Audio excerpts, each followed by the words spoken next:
الله أكبر الله أكبر الله أكبر لا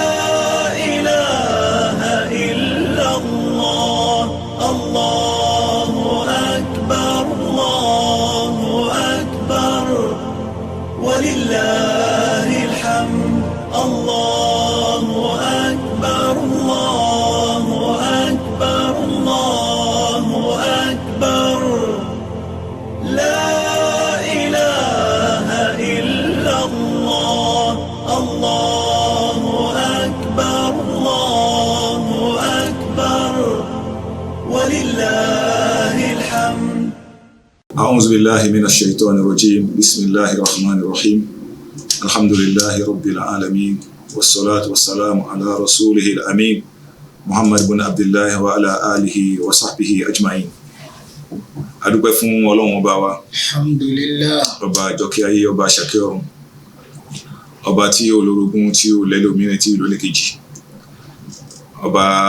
oníkẹ́ aláàánú jùlọ lórí àwọn ẹ̀dá, ọba tó tún fún wa ní àǹfààní oore ọ̀fẹ́ àti pàdé ní àkókò wọ̀nyí lórí ìpele tuntun míì nínú ìpele laqad kana lakum fi rasulillahi uswatun hasana. Pàápàá àwòkọ́ṣe dáadáa ń bẹ fún ẹ̀yin mùsùlùmí lára ànábì yín tí ń jẹ́ Muhammad òjíṣẹ́ Ọlọ́run.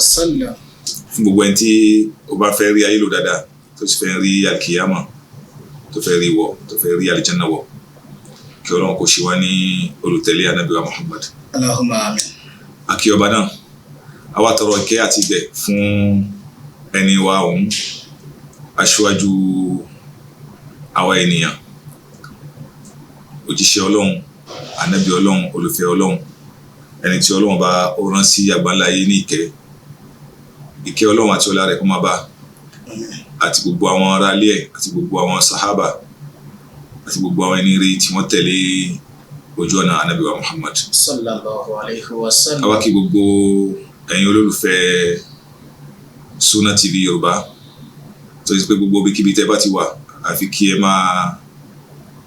wá àǹfààní látara ọ̀kan ọ̀jọ̀kan wáàsí tí ń jáde níbẹ̀ látẹnu àwọn àfáà, àwọn ọmọ ìyá yín nínú Islam, tí Ọlọ́run bá ní kí wọ́n má ṣe àwọn mímọ̀ wọn, tí wọ́n máa fi mímọ̀ wọn fi ṣe àǹfààní fún gbogbo àgbáyé. A kí yín níbikíbi tí ẹ ti wà tẹ́ ń gbọ́ wa, kí Ọlọ́run kó bá wa dúró tì yín, kó bá san yín lẹ́san. Àmín. Naam, èyí tó jẹ́ tuntun tí a mú wá fún wa ní èní nípa ọ̀rọ̀ ànábì wa Muhammad sallallahu àti alayhi àwọn wa sallam. ọ̀kan nínú àwọn ìṣẹ̀lẹ̀ ìgbésí ayé pẹ̀lú àwọn aláìgbà fún Ọlọ́run. Òun náà ni ìṣẹ̀lẹ̀ kan tá ń pè ní Fathu Makkah. Báwo ni ìlú Makkah, lẹ́yìn ìgbà tí wọ́n lé ànábì kúrò bẹ̀, lẹ́yìn ìgbà tí ànábì fi ìlú náà lẹ̀ lórí ìnira tí ń kan àti àwọn sàhábà ẹ̀, lẹ́yìn ìgbà tí ànábì Muhammad sallallahu alayhi wa sallam ó gbé ẹjọ́ púpọ̀ ìpè kí Makkah yìí kó padà sí ààyè ẹ̀sìn Ọlọ́run, kí wọ́n palẹ̀ mọ́ gbogbo ohun tí ń jẹ́ ẹ̀sìn nǹkan míì tí ń jẹ́ ẹ̀sìn òrìṣà kó ń bẹ̀, tánàbí ti láláì tó ti bẹ̀ lọ́hùn lórí ẹ̀ lọ́pọ̀lọpọ̀ gbà. Báwo ni Makkah yìí ṣe wá di ṣíṣí? Makkah tí Ọlọ́run bá ti ṣe àdéhùn ẹ̀ fún ànábì Muhammad sallallahu alaihi wasallam pé wọ́n padà ṣí, yóò padà wọ bẹ̀, yóò ṣe umura, wọ́n padà gbà fún bẹ̀, gẹ́gẹ́ bí ìtọ́ka tá a tọ́ka sí, bá a ṣe tọ́ka sí nínú wáàsí wa tó ṣíwájú nígbà tí ànábì fẹ́ ṣe tó fi ṣe Sulhul Hudaybiyah, àtúnṣe ti Hudaybiyah, tí Ọlọ́run bá ṣeré fún ní Suratul Fatih pé àlá tó lá nípa pé ọwọ́ Makkah àlá ni yóò ṣe. Náà ni wáàsí wálé ni, kí Ọlọ́run kó ṣe amọ̀nà wa. Allahumma amin. Fathu Makkah náà ni ìṣe ìlú Makkah, ìsọ ìlú Makkah di ìlú ẹ̀sìn Islam, ìsọ ìlú Makkah di ìlú tí ìjọba Islam ó bẹ̀ sí pàṣẹ bẹ̀, ìsọ ìlú Makkah di ìlú tó jásí pé ó bọ́ sí ìkàlàwọ́ ànábì àti àwọn mùsùlùmí, tó pé Islam ní ìjọba ń bẹ̀, òun nílò ìjọba ń bẹ̀. Báwo ló ṣe di ṣíṣí? Òun ni wọ́n ń pè ní Fathu Makkah. Tí a bá gbàgbé, a rántí pé a rí wípé nígbà tí a ń sọ nípa àkọ́kọ́ ìgbìyànjú ànábì pẹ̀lú àwọn sábẹ́ pàwọn fẹ́ wọ̀lú Mákà, tí wọn ò lè wọbẹ̀ ó ṣẹlẹ̀ ní ọdún kẹfà tí Ànábì ṣe hijira níṣẹ̀lẹ̀ ní wáyé tí wọ́n ṣe ìpinnu pé àwọn kánàbì kó padà tó bá dọdún tí ń bọ̀. Ànábì sì padà ní ọdún náà tí ń jẹ́ ọdún keje tí Ànábì ṣe hijira yẹn ló ń pè é tí Ànábì ṣe hijira tó fi lọ ṣe umra yẹn ní ọdún keje tí wọ́n ń pè ní umratul qada bá a ṣe fẹnu kan nínú ìpele tó ṣíwájú nínú ọ̀rọ̀ ìtàn Ànábì Muhammad sallallahu alayhi wa sallam. Bàtà Ànábì ṣe umratul qada èyí ní jẹ́ umra ẹlẹ́ẹ̀kejì tó yẹ pé gbogbo umra tí Ànábì Muhammad ṣe ní ayé tí a bá ka mẹ́rin ni. Alákọ̀ọ́kọ́ ni umra ti Hudaybiyah tí ò lè wọbẹ̀ tó yẹ pé wọ́n dá dúró lójú ọ̀nà wọ́n dínà mọ́ kò lè wọbẹ̀ àmọ́ Ọlọ́run bá ṣe àdéhùn pé gbogbo ẹnikẹ́ni tí ó bá ti jáde lórí àníyàn kan tí ikú pa ni àbí wọ́n di lọ́nà ni àbí wọ́n dáná fún ni ní òdebẹ̀ ẹ̀san yẹn ti ń bẹ lọ́dọ̀ Ọlọ́run ẹ̀san umra yẹn ká pa pé Ànábì ti ṣe pẹ̀lú àwọn sábẹ́ ọ̀nà Ọlọ́run sọ fún wa náà pé waman kharaja min bayti waman yakhruju min baytihi muhajiran ila Allah faqad waqa'a ajruhu ila Allah. Gbogbo ẹnikẹ́ni tí ó bá jáde ní ti ń ṣe hijira nítorí tọ́lọ́hun ó kò ní Mákà ní lọ Madina ni ó kò ní Madina ní fẹ́ wá Mákà ni ló fẹ́ ṣe ìbádà fọ́lọ́hun ni ní ó bá kú àbí ní ó bá débẹ̀ tó yẹ pé nítorí tọ́lọ́hun tànábì ló jáde ẹ̀san yẹn ti ń bẹ lọ́dọ̀ Ọlọ́run yẹn pé hijira tí umra ta kọ́kọ́ tànábì ṣe ni umra ẹlẹ́ẹ̀kejì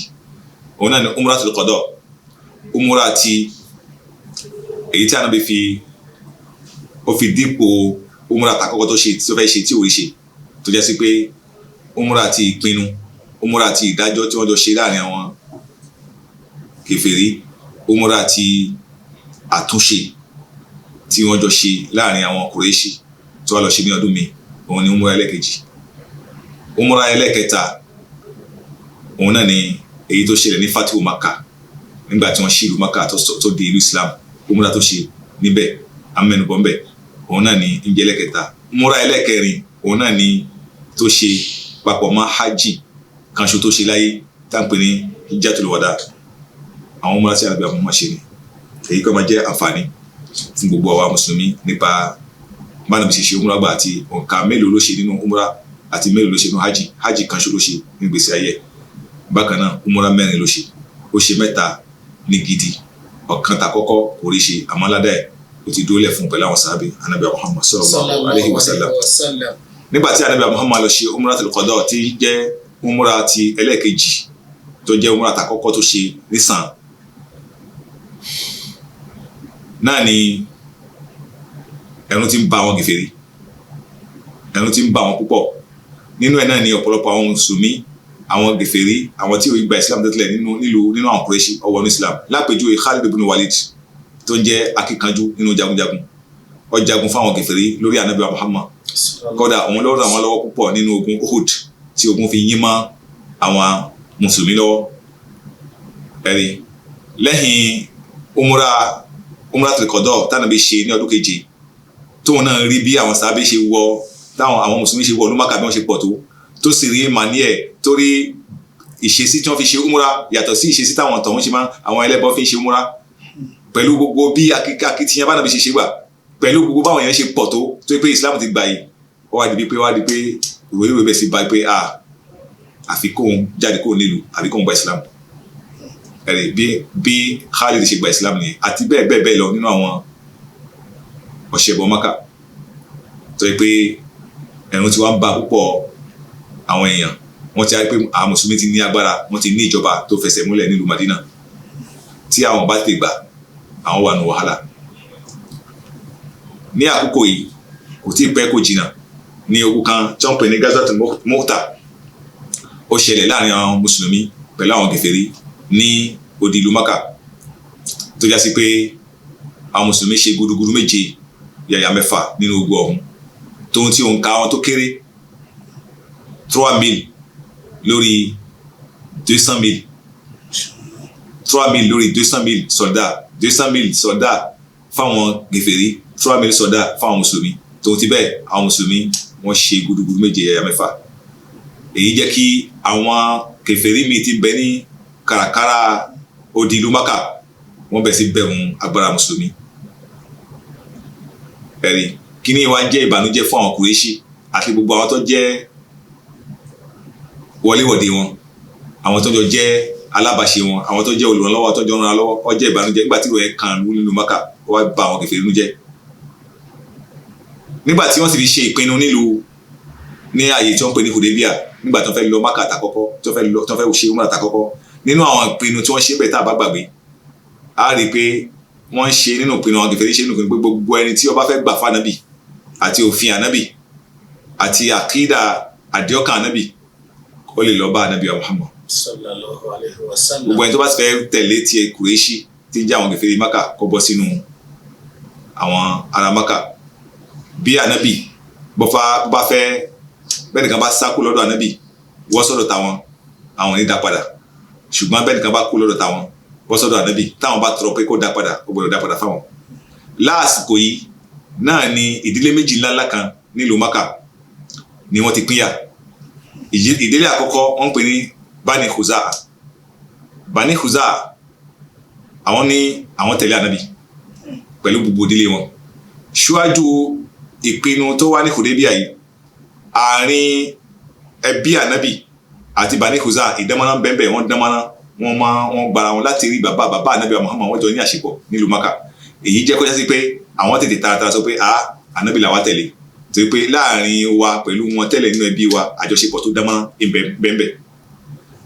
ẹlẹ́ẹ̀kejì Bani Bakr tó tún jẹ́ àwọn náà tún jẹ́ ìdílé ńlá àwọn dàrámọ́ àwọn Kùrẹ́ṣì tó yẹ sí pé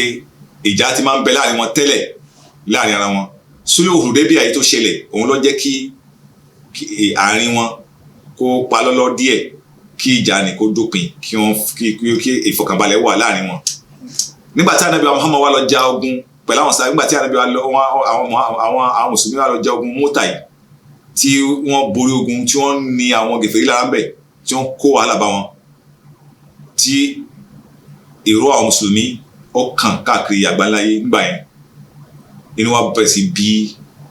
àwọn ará Mákà àti gbogbo ẹni tí ń bẹ pẹ̀lú wọn nínú wọn náà ni Bani Bakri ta sọ yìí ọ̀kan nínú àwọn Bani Bakri ó wá kọrin fi bú ànábì Muhammad sallallahu alaihi wasallam ní gbangba níbi tí àwọn kan nínú àwọn Bani Khuza'a àti jẹ́ àwọn ti ànábì àwọn tó jẹ́ ti ànábì ń bẹ wọ́n á ń gbọ́ orin yẹn ara wọn wá gbà bó ṣe yẹ kí mùsùlùmí rí nìyẹn ẹni tó jẹ́ mùsùlùmí òdodo tí wọ́n bá ń sọ̀rọ̀ nípa Ọlọ́run rẹ̀ wọ́n ń sọ̀rọ̀ nípa Ọlọ́run rẹ̀ tí wọ́n ń bu Ọlọ́run àbí wọ́n ń bu ànábì ara ó sì máa ta ara wa ń ta arákùnrin níbi tó jókòó sí tí ọ̀tá ànábì àti ọ̀tá ìsìlámù yìí ó ń kọrin bú ànábì Muhammad kò béní kò béjì ara ẹ̀ ọba fa kọbayọ ọba fún un ní kọba lórí ẹ̀ bá bẹ́ fẹ́jẹ̀ ibi tí àwọn Kùrẹ́ṣì àti Bani Bakri wọ́n wá ìrànlọ́wọ́ lọ́dọ̀ Kùrẹ́ṣì pé ẹ̀ràn á lọ́wọ́ wọ́n ràn án lọ́wọ́ fi gbógun ti àwọn Bani Bakri Bani Khuza'a àti Kùrẹ́ṣì àti Bani Khuza'a wọ́n fún wọn ní àǹfààní pé kí wọ́n lè lọ bá àwọn Bani Khuza'a jà wọ́n fún un ní àwọn nǹkan ogun wọ́n ràn án lọ́wọ́ gbọ́nà kọ̀kọ̀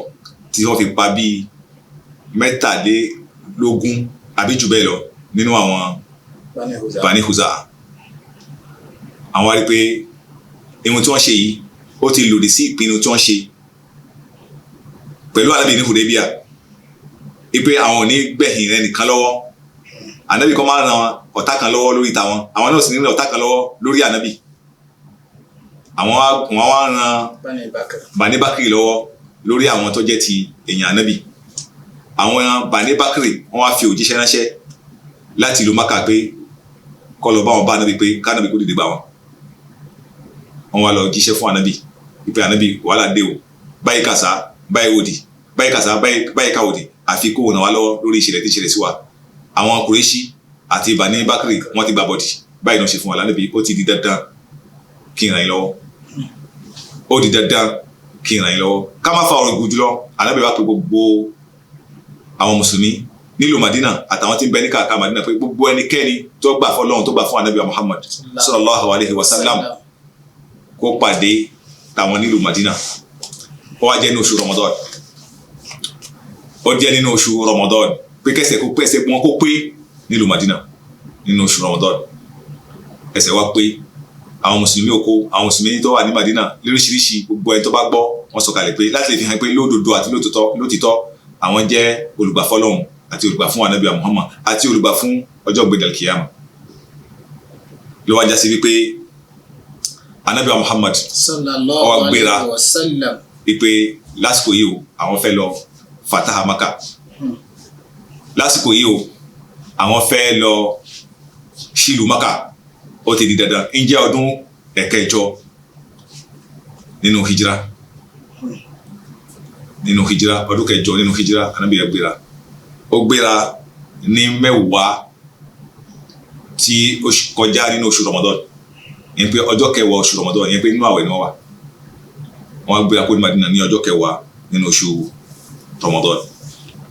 pẹ̀lú òǹkà tó ṣe já sí pé ó pọ̀ tí kìí ṣe kékeré tí àwọn gèfèrí àwọn gèfèrí wọn ò ní palẹ̀mọ́ ẹ̀. Ànábì Muhammad sallallahu alaihi wasallam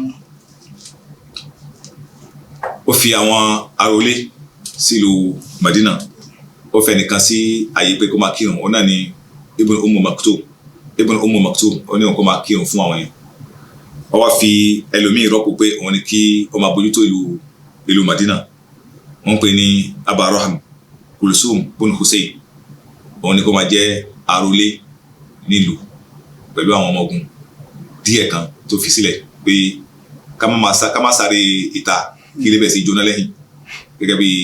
ọgbọ́n ogun tí Ọlọ́run bá fi fún Ànábì Muhammad sallallahu alaihi wasallam kó tó di bí pé Ànábì gbéra arákùnrin kan wà tí wọ́n pè ní inú àwọn sábẹ́ Ànábì Muhammad wọ́n pè ní Hatib bun Abi Balta ó ní àwọn fámìlì ní Maka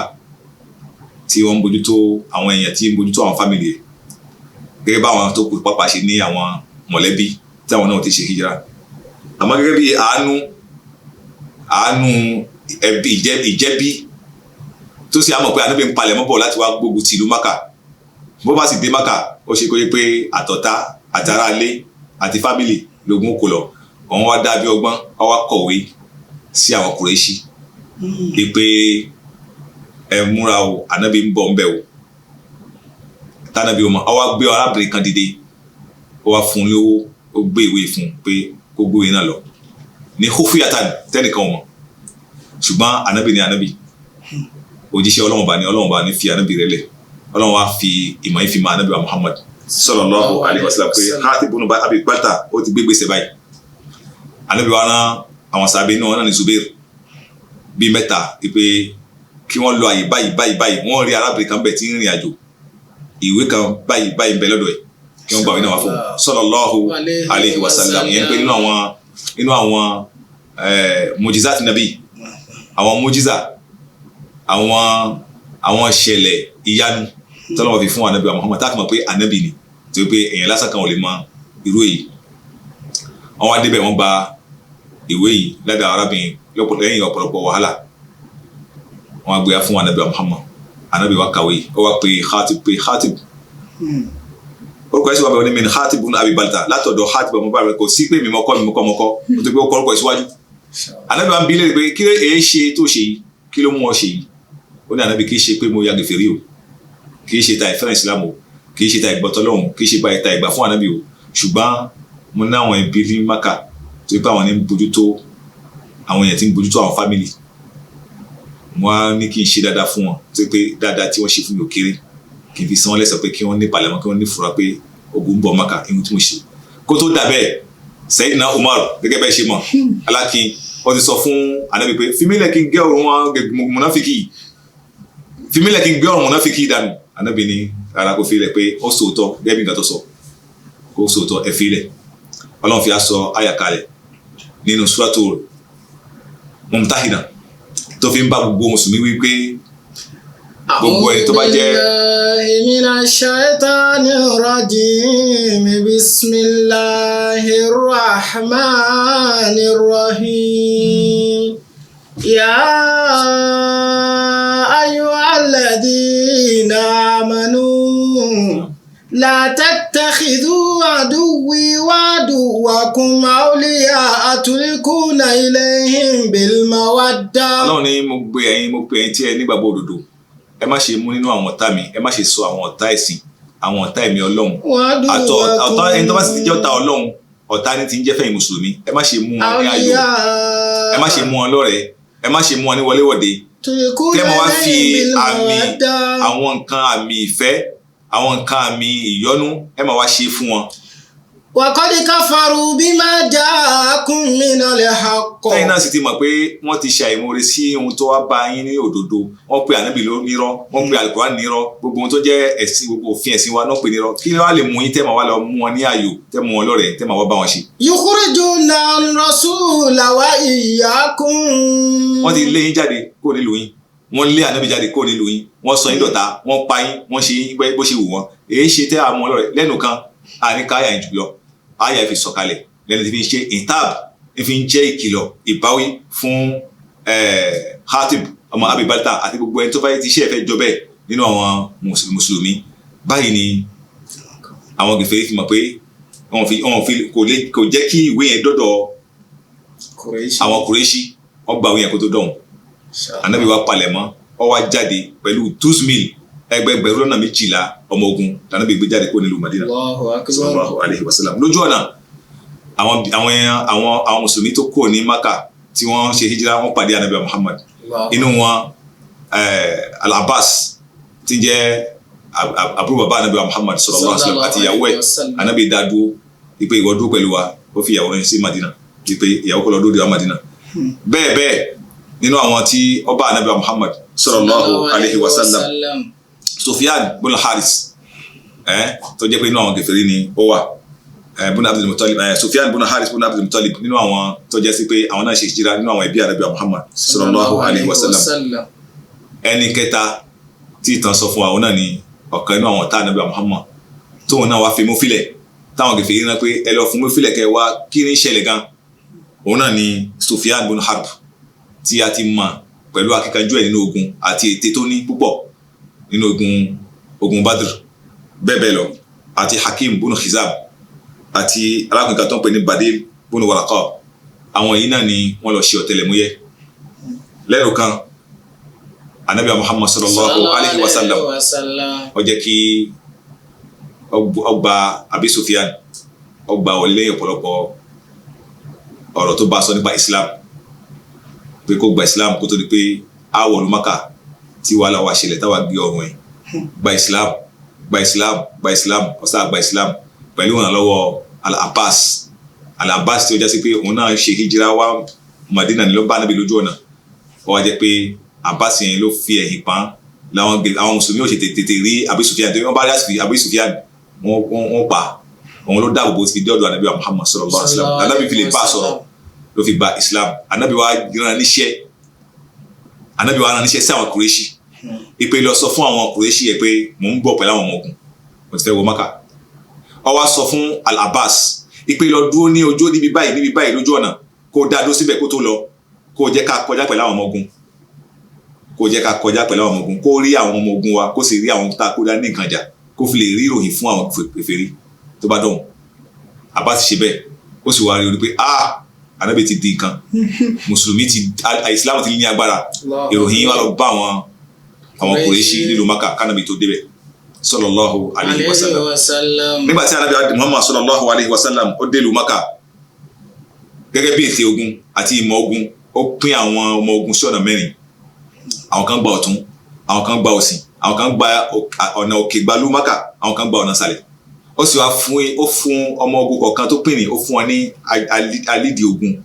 ogun tó múnádóko tó manúmọ̀dé tó mọ ète àti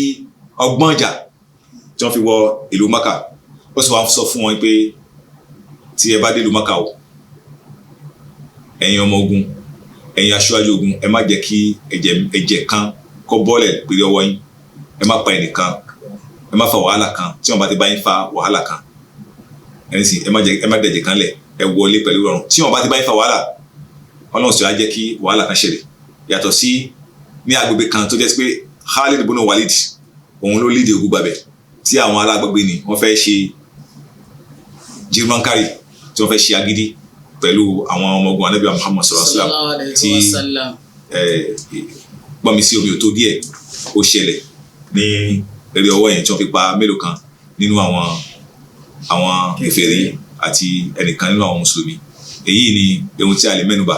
nípa bí Ànábì Muhammad sallallahu alaihi wasallam ó ṣe wọ ìlú Maka. Ṣùgbọ́n kó tó wọ Maka, nígbà tí Abi Sufyan bun Harb nígbà tó ń gba Islam lẹ́yìn ìgbà tó wá ṣe ọ̀tẹlẹ̀múyẹ́ tó wá sá pé kó tó di pé ọwọ́ bá wọn kó pápá tètè súnmọ́ Ànábì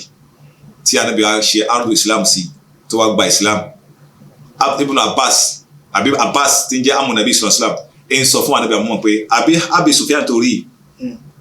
Abu Sufyan lọ́mọ hàtòrí ó nífẹ̀ẹ́ sí kankan máa ń fẹ́ fàárí ká fún oníkan tó fi ṣe fàárí fún oníkan tó fi máa ṣe fàárí lọ́dọ̀ Kùrẹ́ṣì tó bá dọ́dọ̀ àwọn Kùrẹ́ṣì. Ànábì wá fún ní aman, ó fún ní ìfọkànbalẹ̀ ipe tó sọ wá dé ọ̀dọ̀ Kùrẹ́ṣì kó sọ fún wọn ipe gbogbo ẹni tó bá ti wọlé tánàbí bá ti wọ Mákà o gbogbo ẹni tó bá ti wọlé Abi Sufyan kò sí nǹkan kan fún wàhálà kan fẹ́ ṣẹlẹ̀ sí. Tánàbí bá ti wọ Mákà o gbogbo ẹni tó bá ti wọlé mọ́sálásí ilé Ọlọ́run tó wà ní haram nǹkan kan ò ní ṣẹlẹ̀ sí. Táwọn bí bá ti wọlé Mákà o gbogbo ẹni tó bá tilẹ̀kùn mọ́ra ẹ̀ tí ò jáde tí ò gbójú jà tí ò jáde tó tilẹ̀kùn mọ́ra ẹ̀ nǹkan kan ò ní ṣẹlẹ̀ sí. Abi Sufyan lọ ṣe ìlọ́gun ẹ̀ nígbà tó dé ìlú Mákà tó kígbe tí gbogbo àwọn èèyàn fi mọ̀ pé Ànábì ń bọ̀ ẹ̀hún báyìí ló ti ṣe ní òfin ló fi ń jẹ́ fàárí fún Abi Sufyan bun Harb radiyallahu anhum ajma'in. Allahu akbar, Allahu akbar, Allahu akbar. La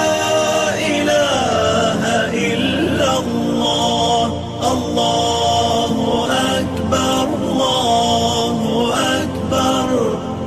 Walillahil hamd. Allahu akbar, Allahu akbar, Allahu akbar.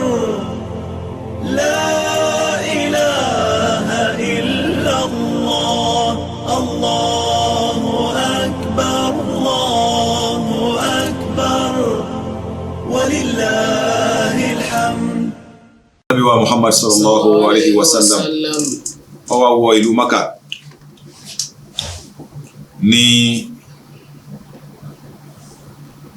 ogún tó rí kọjá nínú oṣù Ramadan. Ẹni pé ó kúrò ní Maka ní ọjọ́ kẹwàá tó rí kọjá nínú oṣù Ramadan ní ọdún kẹjọ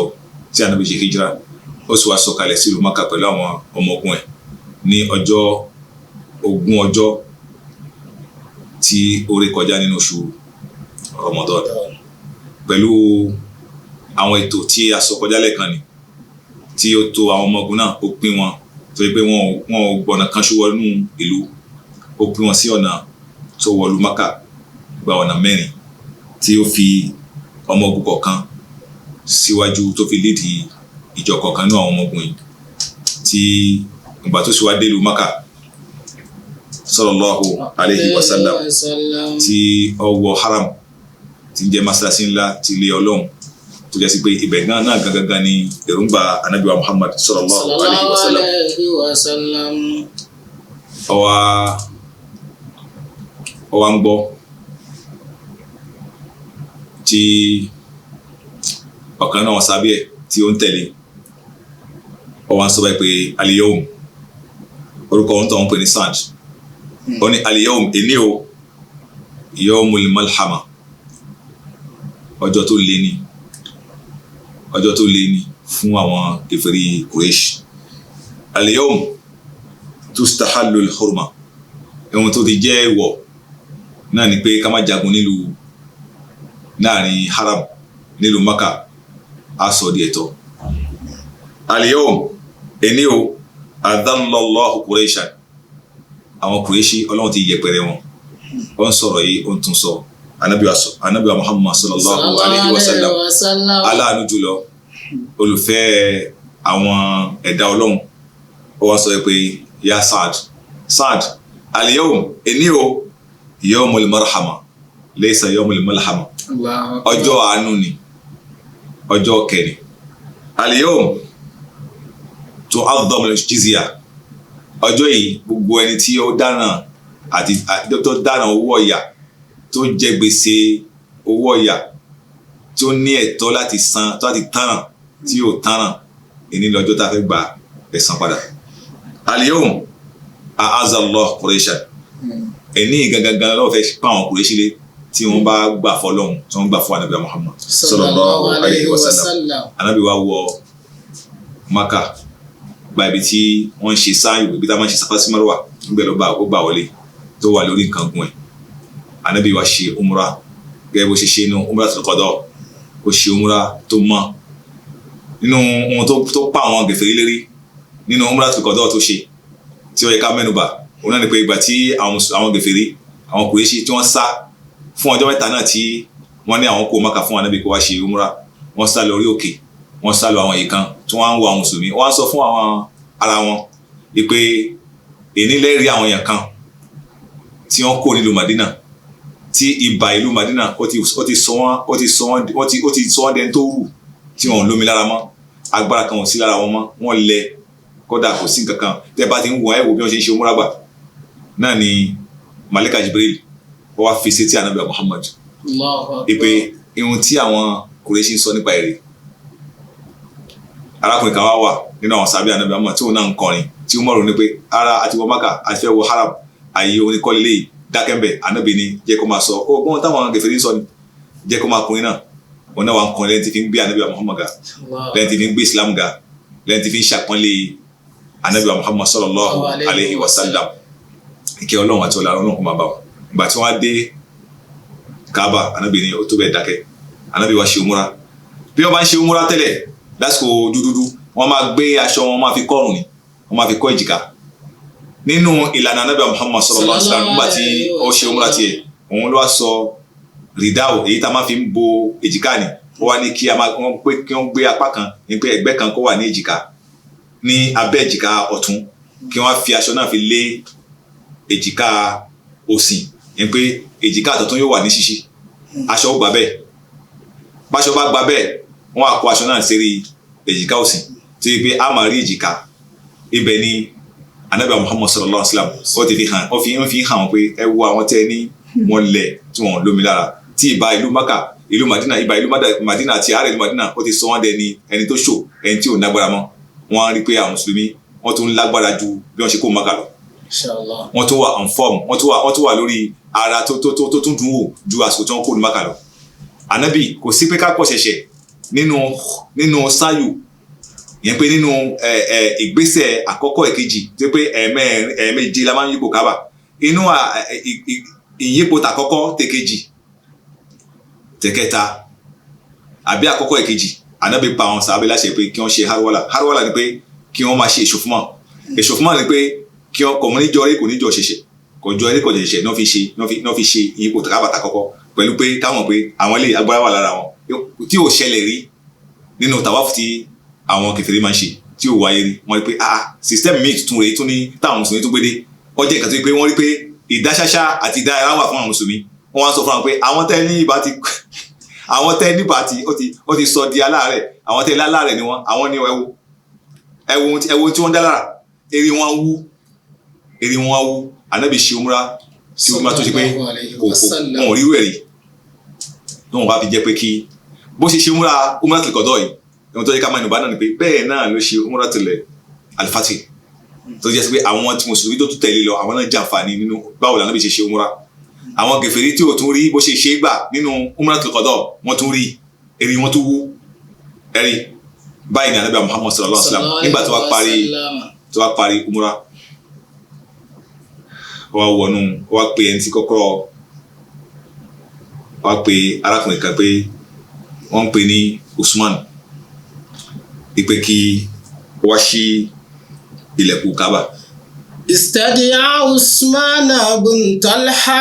Ó pe Usman ọmọ Talha. Fafata al-Kaabata wa dakhalaha. Ó ṣí inú Kaaba fún ó ṣílẹ̀kùn Kaaba Ànábì wọnú ẹ̀.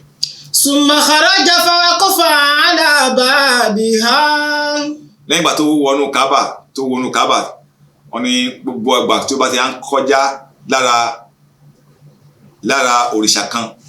nínú àwọn òrìṣà tó wà nínú Kaaba a máa na ọ̀pá ìsì báyìí òrìṣà ni a sì máa wó Allahu akbar. ẹni sì wọ́n sì máa palẹ̀ mọ́ ẹ̀ báyìí ni ànábì ṣe títí kódà nínú ìtàn nínú ẹgbà wa nígbà tó dédé ọkàn wọ́n fún un lórúkọ Ibrahim tí ń ta tẹ́tẹ́ wọ́n ti pé ọlọ́run kò foríjì ẹ̀yin Kùrẹ́ṣì ṣé bàbá wa àáfàá wa ànábì wa wọ́n lè wá sọ di òrìṣà tí a ń tẹ tẹ́tẹ́ ọba náà pa sí ọba wú Allahu akbar. bẹ́ẹ̀ lọ ní ara tánàbí Muhammad sallallahu alaihi wasallam fawaqafa ala babiha. nígbà tó wá jáde wá dúró ní ẹnu ọ̀nà Káàbà faqad takathara an-nasu àwọn èèyàn tí wá hawlaha. pé bíbà wọ́n ti pọ̀ rẹpẹtẹ a máa wo èèyàn bí omi sálálú faqala la ilaha illallah alábẹ́ à ń sọ wáyé pé la ilaha illallah wahdahu kò sọ́ba kan àfi Ọlọ́run ba gbólóhùn tí ò ṣe é sọ gbólóhùn tẹ́nìkan ò lè wí nígbà kan nílùú Mákà Allahu akbar. kò sọ́ba kan àfi Ọlọ́run ba kan ṣoṣo wa sadaqa wa'dahu. sadaqa wa'da ọba yìí àdéhùn tó bá wa ṣe bá wọ̀lú Mákà á ṣí ọba náà ó mú àdéhùn náà ṣe. wa nasara abdahu. àránṣe àti àtìlẹ́yìn tó lóun ṣe fún àwọn ẹrú òun láti rí èmi ànábì àtàwọn sábẹ́ ó mú àránṣe náà bá wa. wa hazamal ahzaba wahda ọba yìí pẹ̀lú ìjẹ́kanṣu ẹ̀ ó wó gbogbo ọ̀dà gbogbo ohun tó jẹ́ àwọn ọ̀tá èrò ọ̀tá ìmọ̀ràn ọ̀tá ète ọ̀tá ọlọ́run bá ó bá gbogbo ẹ̀jẹ̀ pátápátá. summa qala ayyuhan nas. lẹ́yìn ìgbà tó sọ èyí tó yin ọlọ́run tán ó wá sọ pé ẹ̀yin èèyàn o. inna Allaha harrama makkata yawma khalaqa as-samawati wal arda. ìlú Mákà yìí ọlọ́run bá ti ṣe ní ìlú èèwọ̀ pé a gbọ́dọ̀ jagun bẹ̀ ìlú ọ̀wọ̀ tá a gbọ́dọ̀ ṣe ohun tí ò dá ń bẹ̀ látijọ́ tó ti dá látìgbà tó ti dá sánmà méjèèjì àtìlẹ̀ méjèèjì létí ló ti sọ ló Mákà yìí di ìlú ọ̀wọ̀ ìlú èèwọ̀. fahiya haramun bi hurmatillahi ta'ala ila yawmil qiyamah. ìlú ọ̀wọ̀ ni pẹ̀lú ṣíṣe ní ọ̀wọ̀ látọ̀dọ̀ ọlọ́run ba láti ìgbà tó ti dáyé títí díjọ́ gbẹ̀rẹ̀ kìyàmọ̀ ìlú ọ̀wọ̀ ni ó máa jẹ́. fala yahillu limri'in yu'minu billahi wal yawmil akhir. gbogbo ẹni tó bá gbọ́ ọlọ́run bá gbọ́ tó gbọ́ ọjọ́ kẹyìn gbọ́ kò ní ṣẹ̀tọ́ fún kò ṣẹ̀tọ́ fún wípé kí ọjà kó dagunlẹ̀ àbí kó jà nínú ogun náà ọjà nínú náà wípé kó wá da ẹ̀jẹ̀ kan lẹ̀ kó wá jagun kó wá da ẹ̀jẹ̀ kan lẹ̀ nínú ìlú náà. ya'dadu biha shajaratan. ó gégi inú ìlú náà tó pé igi ẹ̀ ọ̀wọ̀ ni àìgè. fa in ahadun tarakhasa fiha likitali rasulillah. gbogbo ẹni tí ó bá ṣe ní ẹ̀tọ́ tó bá ṣe ní nǹkan tí a lè ṣe nípa pé kí ni a lè gbógun ti ànábì àtàwọn sábẹ́ ẹ̀ ń bẹ̀ gbogbo ẹni tó bá ti yọjú pé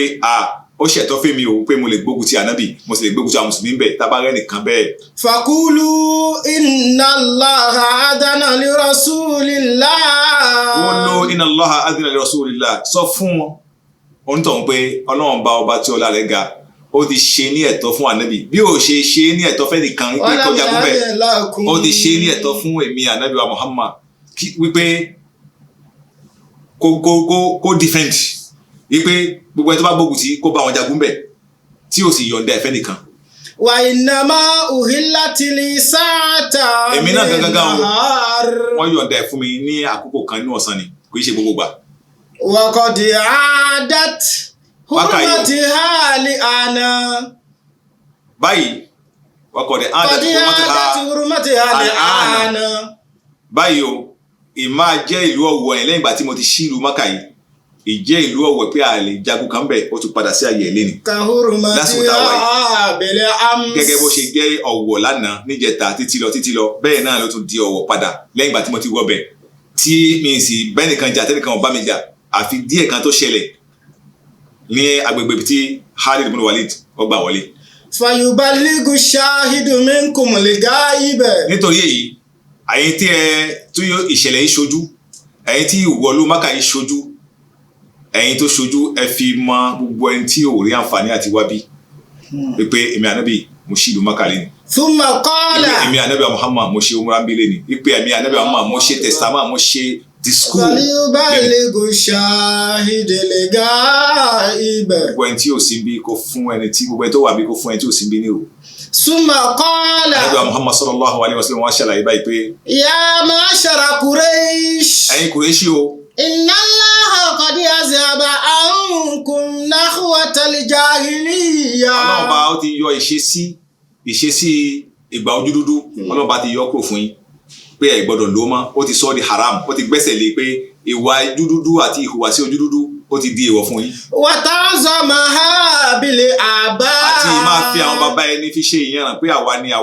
ni bàbá ló ṣe báyìí bá ló ṣe báyìí tí ẹ máa fi kó ìnira báyìí àwọn olómi tẹ́ máa fi gbéra yín ga tẹ́ máa fi ṣe fáàrí lórí àwọn olómi Ọlọ́run bá ti pẹ̀sẹ̀ lé. anọ́ọ̀sù mi ni ádámù. gbogbo èèyàn pátá àti dúdú wọn àti lárúbáwá wọn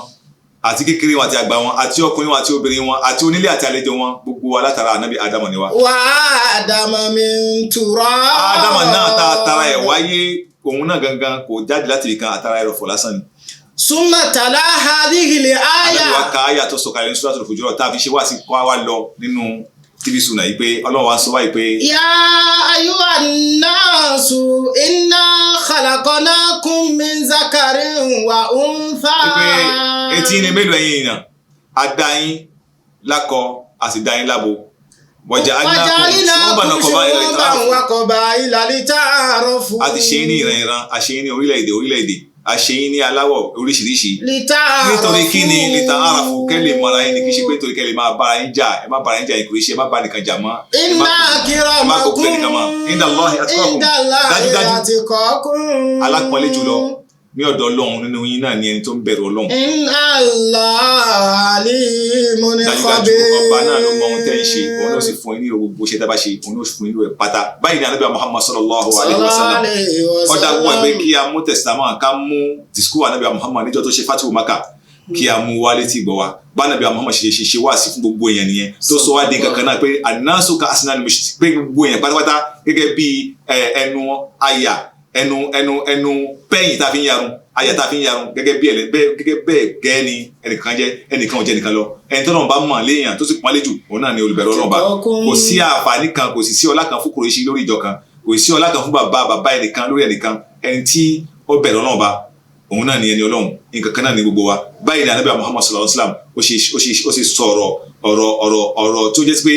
kò parẹ́ títí tí ó sì ní parẹ́ tí ó jẹ́ sí pé òun náà ni ó máa wúlò fún gbogbo àgbáńlá ayé títí ayé ó fi parẹ́ báyìí ni Ànábì Muhammad ṣe gbé kalẹ̀ tí fi hàn pé kò sí nǹkan tí ń jẹ́ pé ẹlẹ́yàmẹ̀yà ò sí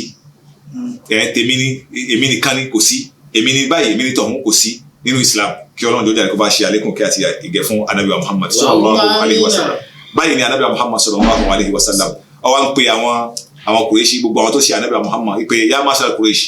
ẹ̀yin Kùrẹ́ṣì o pẹ̀lú gbogbo ohun tẹ́ dá lára fún mi. inna Allaha qad azhaba ankum ẹ̀yin Kùrẹ́ṣì pẹ̀lú gbogbo ohun tẹ́ ẹ ṣe fún mi kí lẹ lérò pé ń ṣe fún yín lénìí kí lẹ lérò tí mo lè ṣe gẹ́gẹ́ bí ẹ̀san gẹ́gẹ́ bí ìgbẹ̀san kí lẹ lérò àwọn Kùrẹ́ṣì wá sọ àwọn tó wà bí wọ́n sọ pé o ò lè ṣe ohun tó kan fún wa o lè ṣe ẹ̀dá fún wa torí pé ọmọ aláàánú nìyẹn anta karim ibn karim alámọ̀júkúrò nìyẹn ọlọ́rẹ̀ nìyẹn ẹni ire nìyẹn tí o jáde látara ẹni ire Ànábì wọ́n sọ fún wọn pé idhabu fa antum turaqa ǹjẹ́ mo yọ̀ǹda gbogbo yín gbogbo ohun tí ẹ ṣe mo yọ̀ǹda ẹ̀ àfi àwọn yẹn kan tí Ànábì Muhammad sallallahu alaihi wasallam ó pàṣẹ pé kí wọ́n pa ó sì jẹ́ pé àwọn tí wọ́n ní kí wọ́n pa yìí ìgbẹ́rùgbẹ́rù wọn ti pọ̀ jù ní àsìkò tí Ànábì Muhammad wà ní Makkah àti ní Madina tó jẹ́ pé Ànábì gbọ́dọ̀ gbẹ̀san lọ́dọ̀ wọn torí pé ohun tó ń ṣe ó háyà ẹ̀rí wọ́n pẹ̀ nìkan wọ́n sanwó ọ̀yà fún gèfèrè pẹ̀ nìkan ní àṣìṣe bí nǹkan ní àlàyé náà ṣe wá wọ́n á fún un ní owó ìtanràn owó ọ̀yà wọ́n á gba owó àyà náà ó tún wá pa ẹni tó pa ẹni ẹ̀ yẹn pé ká pé wọ́n pa ẹni ẹ̀ nísìnyí pé wọ́n pa àbúrò àbí wọ́n pa ẹ̀gbọ́n ẹ̀ ní àṣìṣe kí wọ́n á sọ fún ẹni tó pa ẹ̀gbọ́n ẹ̀ nísìnyí pé ẹni tó pa ẹ̀gbọ́n lágbájá ẹ lọ fún àwọn ẹbí wọn ní owó ìtanràn tá ń pè ní díà ẹ fún ọ lówó ìtanràn kí ẹ fi tutù ọkàn wọn bí wọ́n fẹ́ bí wọn ò rí ẹni wọn mọ́ wọ́n á gbowó yẹn èyí gèfèrí ó tún wá lọ pa ẹni tí lẹ́yìn ìgbà tí wọ́n sanwó dáwọ́ tún wá lọ pa ẹni tó pa èèyàn wọn ní àṣìṣe pẹ̀lú àṣìṣe ó tún wá pa padà sẹ́yìn Ànábì ní agbọ́dọ̀ gbẹ̀san ló fà láwọn sọ pé al-yawmu yawmul jizya ọjọ́ yìí náà ni ọjọ́ tá a gbẹ̀san tá a sì gba ẹ̀tọ́ fẹ́lẹ́tọ̀ Ànábì ní irú èèyàn ẹ pa padà àfihàn nìkan àwọn gbogbo àwọn tí Ànábì ṣèlérí pé wọ́n pa gbogbo wọn ni Ànábì fi rẹ̀ wọn náà fi àwọn mẹ́ta nínú wọn náà yìí tí a sọ yìí kí ọlọ́kọ̀ bá ṣe àlékún kẹ àti ìgẹ̀ fún Ànábì wa Muhammad sallallahu alaihi wasallam lẹ́yìn wá àgbà náà ni anabi Muhammad sallallahu alaihi wasallam ó wá bẹ̀ sí gba ìpẹ́ gbogbo àwọn tí ó ṣe àìdá fún tí wọ́n ti sá lọ àwọn èèyàn wọn wá lọ pè wọ́n ìpè ẹ wá gbà fún anabi Muhammad anabi ò ní ṣe nǹkan fún yín ẹ wá gbà fún anabi Muhammad anabi ò ní ṣe nǹkan fún yín nínú wọn gẹ́gẹ́ bí àpèjúwe òun náà ni Ikrima ọmọ Abi Jahal Ikrima ọmọ ọ̀tá anabi Muhammad tó ń pè ní Abu Jahal anabi ó gba ìyọ̀dá ẹ̀ ó sì ní kó wọnú Islam ó sì wọnú Islam ó gba Islam ẹ̀ inú wọn náà ni Safwan ọmọ Umayya anabi ó gba Islam tó pé púpọ̀ ní wọ́n sọ pé a kò sí nǹkan mọ́ àfi ká lọ bẹ́ sódò tó pé ń bọ́lá fẹ́ gbà nísìn àfi ká lọ bẹ́ sódò ká kú àwọn aráàlú wọn wá lọ wá wọn wá kódà ń bẹ nínú wọn tó jásí pé anabi ó gba àmàmà anabi ìmáàmà anabi Muhammad sallallahu alaihi wasallam tá ń pè ní láwàní ẹ̀ ìpè bí n bá gbé láwàní ìdẹ́wájú ẹ̀ yóò mọ̀ pé lóòótọ́ anabi fún ẹ ní ìfọkànbalẹ̀ pé òun ní ṣe nǹkan fún wọn fi láwàní ni wọ́n fi hàn pé anabi ló gbé fún mi pé máa bọ̀ àkóso wàhálà kan kó tó lè padà wá anabi sì gba ìsìlámù ẹ̀ bẹ́ẹ̀ gbogbo àwọn tó gbọ́ anabi Muhammad gbọ́ àwọn tó ṣe táfà anabi Muhammad sallallahu alaihi wasallam gẹ́gẹ́ bí rahama pé kò pé fúnra ẹ̀ ń pèpè nítorí tọ́lọ́run nítorí káwọn yẹn lè gba ìsìlámù ni wàláhì ó ju tiẹ̀ lẹ̀ ó ju gbogbo ènìyàn tó fi kan ó jù lẹ̀ nítorí tọ́lọ́run nítorí Islam kí ọ gbà wọn wọlé tí wọn wọnú Islam nínú wọn bákan náà wọn náà ní Utba àti ọmọ yẹ tó ń jẹ́ ọmọ Abi Lahab bákan náà inú wọn náà bákan náà wọn náà ní Suhail ibn Amr ọ̀hún nígbà tí anabi ṣe umratul qada tí anabi lọ ṣe umra tí wọ́n fún ọjọ́ mẹ́ta tí ọjọ́ mẹ́ta náà tó tánàbí ò sì tètè jáde ọlọ́ba anabi pé kánabi kó jáde ìpè àsìkò táwọn fún anabi ti tó ọkàn anabi lábùkù àwọn sábẹ́ fẹ́ fọ́n ṣe àwọn sábẹ́ fẹ́ ní lára anabi ní ẹ filẹ̀ òun náà padà wọnú Islam nínú fatu Maka tánàbí ọgbà tó sì tánàbí ó ti lè ṣe ohun tó bá wù fún nínú àwọn ìyọ̀dá anabi Muhammad àti àánú anabi Muhammad bákan náà Waqshi arákùnrin kan tó ń pè ní Waqshi tó pa Hamza nínú ogun Uhud ẹ̀rí ó wá pẹ̀lú àwọn wafdu láti Taif tí wọ́n bẹ anabi Muhammad pé wọ́n fẹ́ gba Islam pẹ̀lú ìbínú tánàbí wà àti pẹ̀lú ìfẹ́ tó ní sí Hamza tó ti lè kọ pé mi ò fẹ́ rí ẹ máa lọ mi gba Islam ẹ anabi gba Islam ẹ wọlé àti gbogbo àwọn tó kó wa nínú rahmati sallallahu alaihi wasallam bákan náà arákùnrin tó ń pè ní akọrin káàbùnú Zuhair tí ó ti ṣe anabi Muhammad tí wọ́n lọ ti kọrin fún anabi Muhammad tó ti bú anabi Muhammad sallallahu alaihi wasallam wọ́n lọ fà wọn náà wá tí ó wá ṣìpẹ̀ fún anabi Muhammad tọtọrọ àánú anabi Muhammad tọtọrọ àmójúkúrò lọ́dọ̀ anabi Muhammad tánàbí sì ṣe àmójúkúrò fún ọ wá kọrin níwájú anabi ìjọ náà tí ń kọrin ààyò rẹ̀ gbà wá ká máa kọrin náà àmọ́ ibi tí èrò náà fi wú ibi tó yìí náà ti wú anabi Muhammad lérí ń sọ báyìí fún anabi Muhammad inna rasula la sayfun yustada'u bihi inna rasula la sayfun yustada'u bihi muhannadun min suyufillahi maslulu anabi Muhammad nígbà tó kọrin débẹ̀ lọ pé anabi Muhammad dájúdájú ìdà kan ni tí Ọlọ́run bá fi ránṣẹ́ sí àgbáláyé tí a fi ń ríran ìdà kan ni tí Ọlọ́run bá fi ọ́fíìsì ilẹ̀ ayé kì í ṣe pé ìdà ìkà kì í ṣe pé ìdà ìpanirun ìdà tí a fi ń ríran ni la sayfun yustada'u bihi muhannadun min suyufillah tó jẹ́ pé ìdà ni ayọ̀ aṣẹ àfàyọ ẹ̀ láti inú àwọn ìdà Ọlọ́run bá tí ń fúnka tí ìdà Ọlọ́run bá tó yẹ pé tá a fi ń jà tá a nà sí tá a fi ń jà náà ni anabi Muhammad sallallahu alaihi wasallam wọn nígbà tí anabi Muhammad sallallahu alaihi wasallam tó tí káàbùrù Zuhair ó yin anabi débẹ̀ tó sa anabi débẹ̀ ọbọ búrúdà ẹ̀ aṣọ tí máa fi ń pa àbáyà ẹ̀ ọbọ báyìí ó sì fi kọ́ lọ́rùn Allahu akbar lẹ́yìn tí ó dúró sí ọ̀tá tí ti ń bu ọ̀tá tí wọ́n ti ṣeré fún pé kò lè rí ẹ̀yọ́nù anabi láéláé ó sì gba Islam sallallahu alaihi wasallam ìyẹn pé nínú àwọn afu anabi Muhammad sallallahu alaihi wasallam ó ṣe bẹ́ẹ̀ ó pọ̀ tiyantiyan fún púpọ̀ àwọn ará Mákà tó fi yọ̀dá fún pé wọ́n wá àwọn gbà wọ́n tọwọ́ tẹsẹ̀ sínú Islam pé Islam kì í ṣe ẹ̀sìn pápáleke báyìí anabi Muhammad sallallahu alaihi wasallam ó ṣe sí ìlú Mákà èyí tó wá ṣẹlẹ̀ níṣẹ̀lẹ̀ bẹ́ẹ̀ òun náà ni pé anabi wa gbé Mákà fún ọjọ́ bíi ọ̀sẹ̀ àbọ̀jọ́ mẹ́wàá tó di pé àwọn ọ̀rẹ́ àwọn ará Madina tí wọ́n jẹ́ muhajirin tí wọ́n ràn lọ́wọ́ tí wọ́n tẹ̀lé wa wọ́n rí pé anabi ti rí àdùn Mákà ó dàbí kò fẹ́ padà mọ́ ó dàbí parákùnrin ó fẹ́ jókòó Mákà ni tó pé ó ti ṣílùú Mákà èrò ìwà bá anabi Muhammad sallallahu alaihi wasallam tí wọ́n sì mọ̀ àwọn ẹnìkan síbẹ̀ tí ó lè gbé ọ̀rọ̀ yẹn sọ fún anabi Muhammad anabi sọ àgbọ̀ wá pè wọ́n ìpè rárá ẹ̀yin lè fi yín lẹ̀ ẹ̀yin lẹ́ni mí ìmínà ní òní ẹ̀rí láìpẹ́ láìjù anabi Muhammad sallallahu alaihi wasallam wá palẹ̀ mọ́ tí wọ́n fi padà sí ìlú Madina sallallahu alaihi wasallam èyí ni ṣókí gẹ́gẹ́ bí àsìkò nípa bí ìlú Mákà ó ṣe di ìlú tí a ṣí fún Islam. Lẹ́yìn yìí ni ọlọ́ba ó wá mú ìró ànábì ó tàn ká pé ànábì ó borí àwọn Kùrẹ́ṣì ó borí àwọn táì nílé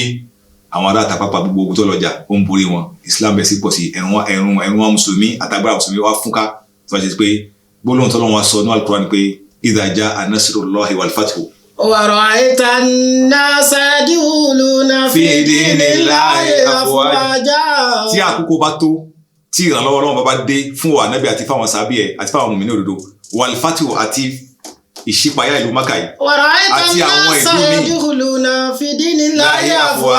tó wá bẹ̀ sí rí pé àwọn èèyàn máa rọ́ gírígírígírígírí wọnú Islam àfọwájà lọ́kùnrin lóbìnrin tó bá dà bẹ́ẹ̀ o ìdáná bí o ní kankan tó fẹ́ ṣe ju pé fasabbih bihamdi rabbika wastaghfirhu innahu kana tawwaba. kò sí nǹkan tó máa ṣe eré ànábì ni pé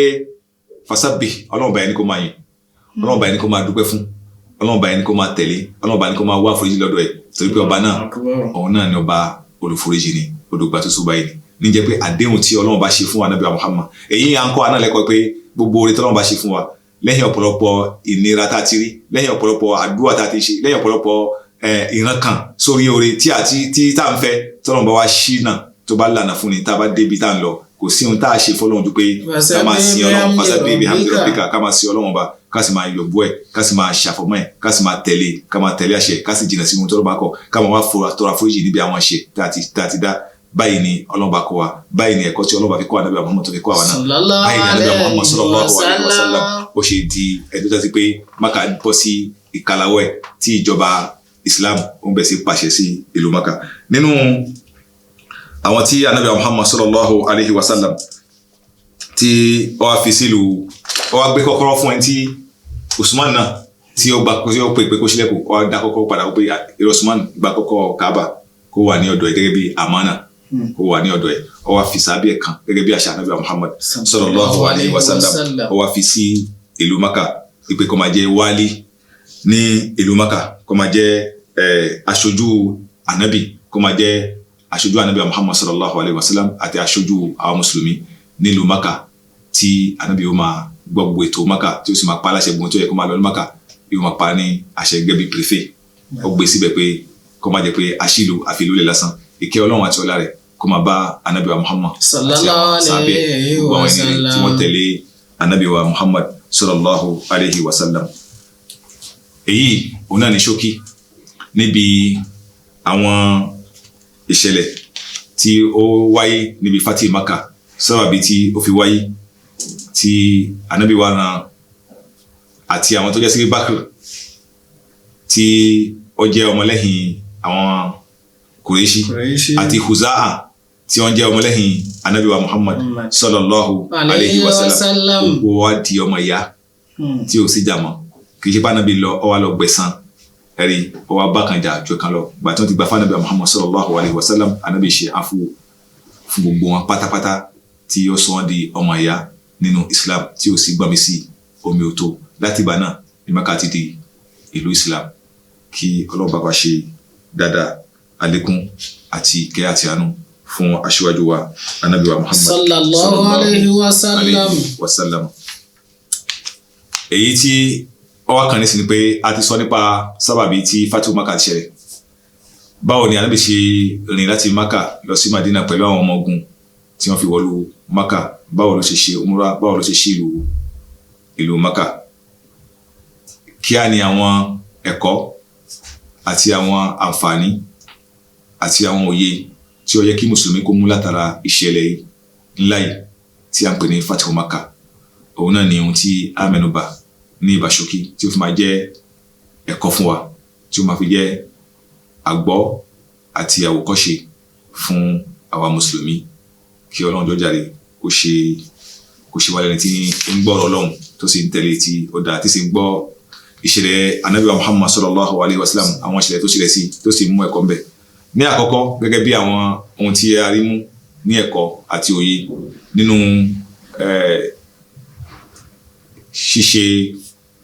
ṣíṣí ìlú Mákà ìpè Ọlọ́run bá tọ́lá rẹ̀ ga tí ó bá gbèrò nǹkan ìpè òun fẹ́ ṣe tó bá fẹ́ kí nǹkan kó ṣe a sì máa gbogbo ọ̀nà tágbà tí nǹkan náà fi jẹ́ ṣíṣe yóò sọ ọ́ di rọrùn gbogbo ọ̀nà tí ń fẹ́ kó ṣe ni kó fi lè jẹ́ ṣíṣe ọlọ́ba yóò la ọ̀nà náà yóò sọ ọ́ di rọrùn èyí mú wa mọ̀ pé sulhu Hudaybiyah àtúnṣe tó wáyé ní àyè tó ń pè ní Hudaybiyah ní àkọ́kọ́ ìgbà táwọn tánàbí àti àwọn sábẹ́ fẹ́ ṣe umra àtúnṣe yẹn òun ló la ọ̀nà fatihu Makkah torí tí ó bá jẹ́ pé ìpinnu tí wọ́n ṣe nígbà náà tí àwọn mùsùlùmí bá wọ́n yapa sí òfin yẹn tí wọ́n nà kọ́dọ̀ ahad tí wọ́n tako ìpinnu ni ànábì ò ní sọ pé ẹ jẹ́ kí n lọ bá àwọn Kùrẹ́ṣì kí n bẹ̀sán lọ́dọ̀ wọn torí pé igun tá a jọ ṣe nípinnu wọ́n yapa sí ìyẹn pé irun tí a ń rò pé ó burú gbà náà sulhu Hudaybiyah àtàwọn pé ó burú báwo ló ṣe bẹ́ẹ̀ tí wọ́n wọ Makkah àṣé àǹfààní ni nínú àǹfààní ẹ̀ òun náà ní fatihu Makkah ìyẹn pé Ọlọ́run bá fẹ́ kí fatihu Makkah kó wáyé ìṣílù Makkah kó wáyé ló fi gbé ọ̀nà sulhu Hudaybiyah ó fi gbé wa ẹ̀kọ́ àkọ́kọ́ nìyẹn bákan náà Ànábì Muhammad sallallahu alayhi wa sallam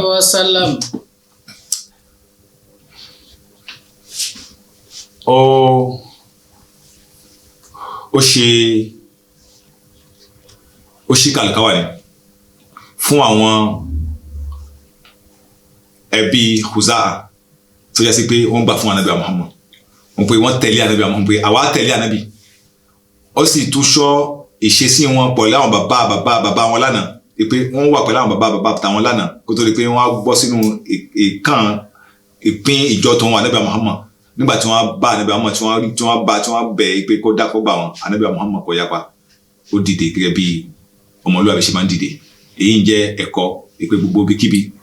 tí a bá ti ṣe ìpinnu sí tásìkò tí a bá fẹ́ kí wọ́n rí àǹfààní wa lérí ìpinnu yẹn ká dìde kí wọ́n mọ̀ pé ó ṣàdéhùn ó sì mú àdéhùn ṣe gẹ́gẹ́ bí ìgbésẹ̀ Ànábì Muhammad pẹ̀lú àwọn Khuza'a. bákan náà nínú àwọn àǹfààní tí Ànábì Muhammad sallallahu alayhi wa sallam àti ẹ̀kọ́ tá a kọ́ nínú ìṣẹ̀lẹ̀ yìí òun náà ni pé ń fi hàn pé iṣẹ́ tí Ànábì gbé wá iṣẹ́ òdodo ni iṣẹ́ kan tó yẹ pé kò mú irọ́ dání kò sì mú ìrújú dání torí pé ọ̀pọ̀lọpọ̀ àwọn ìṣẹ̀lẹ̀ tó ṣẹlẹ̀ tí ẹnìkan ò lè mọ̀ Hatib ibn Abi Balta'a tó kọ̀wé tí fẹ́ lọ fi fún àwọn Kùrẹ́ṣì ní ìró tẹ́nìkan sọ fún Ànábì tó yẹ pé Ọlọ́run bá ló fi tó Ànábì Muhammad létí kódà nígbà tí Ànábì Muhammad sallallahu alayhi wa sallam tí wọ́n ní wọ́n ṣe múra ní àsìkò kan bẹ̀ tí Ànábì ń ṣe múra ọ̀kan nínú àwọn gẹ̀fẹ̀rí wọ́n súnmọ́ Ànábì Muhammad láníyàn pé kí ni ó fẹ́ pa Ànábì ní fatihu Makkah ìgànnà tó fẹ́ pa Ànábì Muhammad tó fẹ́ ó fẹ́ ṣe kúdétà fún Ànábì Muhammad Ọlọ́run bá jẹ́ kí Ànábì mọ̀ pé arákùnrin yẹn èròǹgbà ẹ̀ ni pé ó fẹ́ pa wà Ànábì Muhammad Ànábì wa sọ fún pé èrè lágbájá kí ni bẹ lọ́kàn yẹn ó ní òun ṣe umra ni Ànábì ni ń báyìí ní bẹ lọ́kàn yẹn ń báyìí ní bẹ lọ́kàn yẹn Ànábì wa fi ọwọ́ ẹ̀ sí ara arákùnrin ọ̀hún tí wọ́n wá sọ pé wàláhì kò sẹ́nìkan tí òun fi ń kórìíra jù tó Ànábì Muhammad ṣùgbọ́n lẹ́yìn ìgbà tí Ànábì Muhammad fọwọ́ kàn kò sẹ́nìkan tó ń nífẹ̀ẹ́ tó Ànábì Muhammad sallallahu alaihi wasallam tó náà wá sọ èròǹgbà ẹ̀ lódodo àti lótìtọ́ sí Ànábì nígbà tí ń ṣe múra ẹ̀ ìkẹ́ Ọlọ́run àti Ọlọ́run fi hàn pé iṣẹ́ òdodo ni Ọlọ́run fi rán Ànábì a sì máa fi nǹkan tí ẹnìkan ò lè dámọ̀ a máa fi hàn Ànábì lẹ́yìn fi ń dáàbò bo Ànábì wa Muhammad sallallahu alaihi wasallam òdo arákùnrin náà kọ́ máa jẹ́ pé à ń sọ pé arákùnrin kan orúkọ ẹ̀ ń jẹ́ Fadala bun Umair ló pé ẹ bá ń ìdán Fadala òun náà padà gba Islam ó tọrọ ìdáríjì ó sì gba Islam Fadala bun Umair Ànábì yọ̀ǹda fún àmọ́ níyẹn nígbà tó fi ṣe múra gẹ́gẹ́ bí nǹkan tó ń sọ àrà tí ó fẹ́ dá nìyẹn fún Ànábì Muhammad ìyẹn pé fi hàn pé Ànábì sallallahu alaihi wasallam ó gbé iṣẹ́ òdodo àti iṣẹ́ ìmọ́lẹ̀ tí ó lè pé ọlọ́ba ní ìlànà fún ní tọ́sọ́nà iṣẹ́ tí Ànábì Muhammad gbé dání nìyẹn nínú àwọn ẹ̀kọ́ tí arímú nínú fatihu Makkah òun náà ni ẹ̀kọ́ Abubakar àti ẹ̀kọ́ tí Umar wọ́n ní sí Ànábì àti ẹ̀kọ́ tí Aliyu àti Usman gbogbo àwọn sábẹ́ ẹ̀ tí wọ́n jẹ́ khulafa ar-rashidin àti àwọn tó tẹ̀lé wọn ẹ̀kọ́ tí wọ́n ní sí Ànábì wa Muhammad sallallahu alayhi wa sallam torí pé wọ́n dó ti Ànábì wa Muhammad sallallahu alayhi wa sallam wọ́n yapa inú sí torí pé kí ni nígbà wo ni báwo la ṣe ẹ̀kọ́ ìṣẹ́jáde nítorí pé ìgbà tí Usman bọ́nà Abi Sufyan bọ́nà Harb nígbà tó dé àwọn tó kọ́kọ́ lọ bá kó tó rí Ànábì àwọn tó kọ́kọ́ lọ bá kó tó rí Ànábì wa Muhammad tí pé ọkọ̀ ti lọ Madina kan kó tó di pé Ànábì gbéra tí pé ìgbà tí wọ́n dá fún Bani Khuza'a yẹn wọ́n ti mọ̀ pé èrò kan Ànábì wa Muhammad Ànábì ó sì gíjà ó kọ́kọ́ ti lọ bí ọ̀tẹlẹ̀múyẹ́ nílùú Maka ó ti lọ bá Ànábì Muhammad ní Madina láti Madina ó ti lọ bá Ànábì nílùú Madina tí ń sọ fún ọlọ́gbà fi ọ̀gbọ̀ ìyàwó Ànábì tó ń pè ní ọ̀kan náà ìyàwó Ànábì Muhammad ṣá tí Ànábì òsì lẹ́gbà náà ó wá fẹ́ jókòó sí orí ìtẹ́ ibi tí Ànábì jókòó sí ìyàwó Ànábì Muhammad ti ń jẹ́ ọmọ ìyàbá burú ẹ̀ ó wá ń sọ pé dìde kó mbẹ̀ ọ̀ka tàpí ọ̀ka sàjádà ọ̀ka ìtẹ́ Ànábì ọ̀ka kó mbẹ̀ lónìí àkílódé kí ní ṣe ayé rẹ̀ ọmọ mi ó ní rárá o lè jókòó mbẹ̀ torí àyè mímọ́ ni ẹni mímọ́ ló sì jókòó mbẹ̀ Ànábì Ọlọ́run ló jókòó mbẹ̀ ìwọ ẹlẹ́gbìn ni wọ ọmọ sọ bẹ́ẹ̀ fún bàbá ọba fi ọmọ náà lẹ̀ ó sì lọ bá nígbà pé kó bá wọn ṣìpẹ̀ fánàbì òun fẹ́ rí Ànábì kánábì kó gba ohun tóun torí ẹ̀ wá ó kó mbẹ̀ ọlọ́dọ̀ Umar ní kò sí kankan tí wọ́n lè fi ṣe àgàsọ fún ọlọ́dọ̀ Ànábì Muhammad kódà kó jẹ́ pé hóró àgbàdo nífẹ̀ẹ́ jẹ́ ẹ̀san fóun lórí pé kóun má ṣìpẹ̀ kó yẹ àìṣìpẹ̀ wọ́ àbí Sùfíànì lọ́dọ̀ Ànábì àbí àìbá Ànábì Muhammad ṣe dúnàdúrà lórí nǹkan tó ń wá kó jẹ́ pé ohun tó fẹ́ fi san lẹ́san nítorí ẹ̀ pé tó ń bá ṣìpẹ̀ fún ẹ àbí tó ń bá tiẹ̀ lẹ́yìn rẹ̀ kóró àgbàdo ni òun ní ṣe. Radiyallahu anhu ó ti lọ bá Aliyu sọ bákan náà fún ọba Usman kò rí àyè kankan lọ́dọ̀ àwọn sábẹ́ tí pé àdọ̀ Ànábì náà lóde ohun táwọn bá ti ṣe òun náà lè dájọ́ ẹnìkan ò bá ṣe ìrànlọ́wọ́ ẹnìkan ò ṣe ìrànlọ́wọ́ fún lórí nǹkan tí ń fẹ́ títí ó fi kó tó wá pàdé Ànábì Muhammad kí Ànábì máa bí pé kí ló gbé ẹ wá wá ń sọ fún Ànábì pé báwo ni Mákà wà Ànábì bí bẹ́ẹ̀ pé báwo ni Mákà wà báwo lè fi Mákà sí kí ló ń ṣẹlẹ̀ oní kò sí nǹkan kan gbogbo àdéhùn dáná ṣe ní Sulhul Hudaybiyah eré ẹ̀ náà làwọn wà kò sí wàhálà kan kò sí mọ̀ Ànábì ti gbọ́ ìṣẹ̀lẹ̀ àrà tí wọ́n dá pẹ̀lú Bani Khuza kò mọ̀ pé ó ti gbọ́ Ànábì kò sọ nǹkan fún lẹ́yìn wá gbà náà ó wá sọ fún Ànábì pé ohun tí mo wá fún ni pé ọmọ dáadáa ni ẹ́ ẹni rere ni ẹ́ ẹni báyìí ni ẹ́ ó sáà ń kí Ànábì ó yin Ànábì pé ohun tá a wá ń bẹ̀ ni pé kó ọjọ́ tá a fún ẹ kó tún fún ọdún kan fi kún ìyẹn pé àsìkò tí a ń fẹ́ kí o wá sí Mákà kó wá ṣe múra kó tó bá fi ọjọ́ kó sún ọjọ́ náà síwájú kó má jẹ́ pé tọ́dún náà bá ti tó lẹ́ẹ̀kan náà ló fi wá ìlú Mákà ohun tá a tọ́lọ́ rẹ̀ kó tún fi kún Ànábì ò dá lóhùn bó ṣe wá bẹ́ẹ̀ náà ni ó padà kó tó wá pàdé Ànábì Muhammad sallallahu alayhi wa sallam nígbà tí Ànábì gbéra tí fi ń lọ ní Fati Mákà kó wá pàdé k'Ànábì kó tó wá gba Islam nígbà yẹn Ànábì Muhammad sallallahu alayhi wa sallam lórí ìyọ̀ǹda àti ìṣàánú ẹ̀ ní fi hàn pé ìmọ́lẹ̀ ni torí pé gbogbo ohun tó gbé wá gbogbo ẹ̀ náà ni Ànábì mọ̀ Ànábì ò sì barajẹ́ Ànábì lo wa ẹ̀kọ́ pẹ̀lú ẹ̀ tí ó fi rí ọ̀nà lọ lórí nǹkan tí ó fẹ́ ó sì ṣàánú ẹ̀ níkẹyìn kí Ọlọ́run àti ọlá náà kó máa bá Ànábì Muhammad. Allahumma amin. Nínú ẹ̀kọ́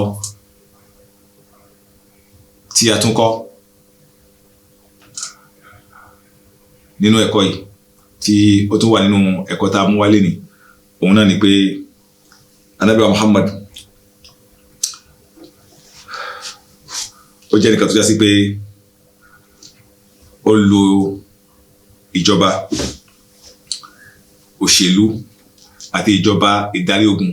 ló wọ́n bá fi yé ó lò dáadáa. Bákan náà Ànábì Muhammad sallallahu alayhi wa sallam ọkọ̀ gbogbo àwọn ìṣà tó wà ní Mákà ọ̀fọ̀ Mákà mọ́ níbi òrìṣà ọ̀fọ̀ Káàbà mọ́ níbi òrìṣà. Bákan náà Ànábì Muhammad sallallahu alayhi wa sallam ó ṣìpẹ̀ fàdọ́là gẹ́gẹ́ bí ara tí a ṣe fúnra wa tí ó jẹ́ sí pé ọ̀tá tó fẹ́ pa ó ní kí wọ́n yá fìyè ìkẹ́ Ọlọ́run àti ọlá Ọlọ́run kó máa bá Ànábì Muhammad sallallahu alayhi wa sallam. Èyí náà ni àwọn ìdánilẹ́kọ̀ọ́ ẹ̀kọ́ pọ̀ ń bẹ jù bẹ́ẹ̀ lọ ṣùgbọ́n gẹ́gẹ́ bí àsìkò ẹ̀kọ́ pọ̀ rẹpẹtẹ tí a lè rí mú nínú Fatihu Mákà tí ń jẹ́ ẹ̀kọ́ ńlá tí ń jẹ́ àwòkọ́ṣe ńlá lára Ànábì Muhammad sallallahu alayhi wa sallam àti ìṣẹ̀lẹ̀ ńlá nínú Islam tí a lè rí ìṣẹ̀lẹ̀ bẹ́ẹ̀ níbi kan ṣùgbọ́n gẹ́gẹ́ bí àsìkò á dàdó níbi fi Ọlọ́run ìbá díẹ̀ tí yẹn bá gbọ́ tó bá sì mú lò olóore fún kọ́pọ̀ ká má rí nǹkan mú lọ gbogbo ibikíbi tí a ti wá tí a ti gbọ́ wa tá a ti ń wò wá a ṣàdúrà fúnra wa pé kọ́lọ́run kó gbà fún ẹnì kọ̀ọ̀kan wa kó sì ṣe wá ní ẹni tí ọ̀rọ̀ Ọlọ́run àti ọ̀rọ̀ Ànábì ń ṣe ní àǹfààní àwa fi àsìkò yìí tọrọ fún gbogbo àwọn àfà àwọn onímọ̀ tí wọ́n ń gbàbí kọjá fi ìmọ̀ wọn fi ṣe àǹfààní fún gbogbo àwọn mùsùlùmí àti gbogbo àwọn tí ṣe mùsùlùmí lágbàńlá yìí kí Ọlọ́run mọ́ṣẹ́ bá san lẹ́san rẹ̀ kó ṣe àlékún àlùbáríkà fún wọn nínú ìmọ̀ wọn àti nínú ìgbésí ayé wọn. Iléeṣẹ́ náà tí a ń pè ní Sunna TV Yorùbá kí Ọlọ́run tó jáde kó fi àlékún ọlá àlékún tẹ̀síwájú àlékún àgbéga kó máa balẹ̀ náà Ọlọ́run máa bá iléeṣẹ́ náà jẹ́ láéláé àti àwọn àti gbogbo àwọn tí ń ṣe bẹ̀ àti gbogbo àwọn agbátẹrù ẹ̀ àwọn olóòtú ẹ̀ pátápátá Ọlọ́run tó jáde máṣe máa wà pẹ̀lú wọn. àwọn afi àsìkò kí dókítà wa Dr. Abdulrahim Sheikh Sani tó jẹ́ aṣojú tí ń darí gbogbo àwọn àfà tó àti tó yẹ pé kí wọ́n wá kí wọ́n ṣe àǹfààní fún àwọn èèyàn pẹ̀lú ìmọ̀ wọn Ọlọ́run máṣe bá dótì Ọlọ́run máṣe san ní ẹ̀san rẹ̀ Ọlọ́run wájú jáde. èyí ni gbólóhùn ìgbẹ̀yìn tí a dẹ̀ dúró lé lórí ní àkókò yìí ká tó lè rí sọ nígbà mi kí Ọlọ́run má ṣe ní àsọmọ fún wa ó sì má ṣe ní agbọmọfẹ́ nìkan kan wa. subhanaka Allahumma wa bihamdik nashhadu an la ilaha illa anta nastaghfiruka wa natubu ilayk subhana rabbika rabbil izzati amma yasifun wassalamu ala al-mursalin walhamdulillahi rabbil alamin. Allahu akbar Allahu akbar Allahu akbar la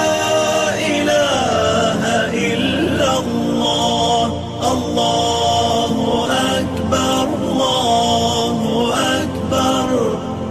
walillahil hamd Allahu akbar Allahu akbar Allahu akbar